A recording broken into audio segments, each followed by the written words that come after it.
फिर जब तुम्हारे ब्रेन मर चुका होता है, तुमको सोचने ही नहीं दिया जाता है, तुमको प्रश्न नहीं पूछने दिया जाता है, तुम प्रश्न नहीं पूछते। तुम प्रश्न पूछो तो बोला जाता है किताब में उत्तर पढ़ लो, उस पर प्रश्न उठाओ तो तुमको टीचर मारते हैं।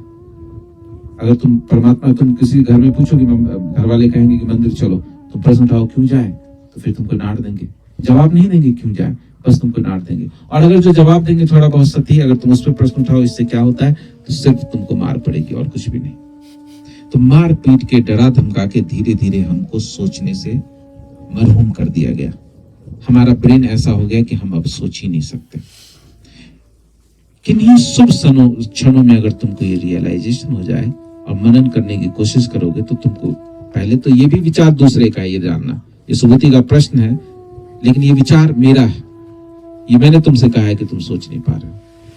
लेकिन तुम मनन की प्रक्रिया जारी रखोगे तो एक दिन तुमको सच में रियलाइज होगा कि मैं सोच नहीं पा रहा हूं, मैं तो सिर्फ इंफॉर्मेशन को घुमा रहा हूं, जो नॉलेज है, जो सुन रखा है, उसी को अलग अलग ढंग से घुमा रहा हूं, कुछ सोच नहीं पा रहा हूं। मैं दिमाग को, मेरा जो एनर्जी है, मैं इस चीज पे, इस विषय पे केंद्रित कर ही नहीं पा रहा हूं।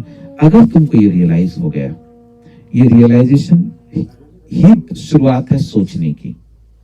ये रियलाइजेशन होते ही तुम्हारे भीतर फिर प्रश्न पैदा होगा, वो प्रश्न पैदा, वो ब्रेन एक्टिव हो जाएगा, जो ब्रेन तुम्हारे पास बचपन में था, जो प्रश्न उठाता था, वो ब्रेन पैदा हो जाएगा, जो पूछेगा ऐसा क्यों हो रहा है। तो तुम पाओगे, तुम अगर जरा भी सोचे होते तो तुम पाते, इसीलिए कि दूसरे से पूछने के कारण कि कैसे सोचा जाए।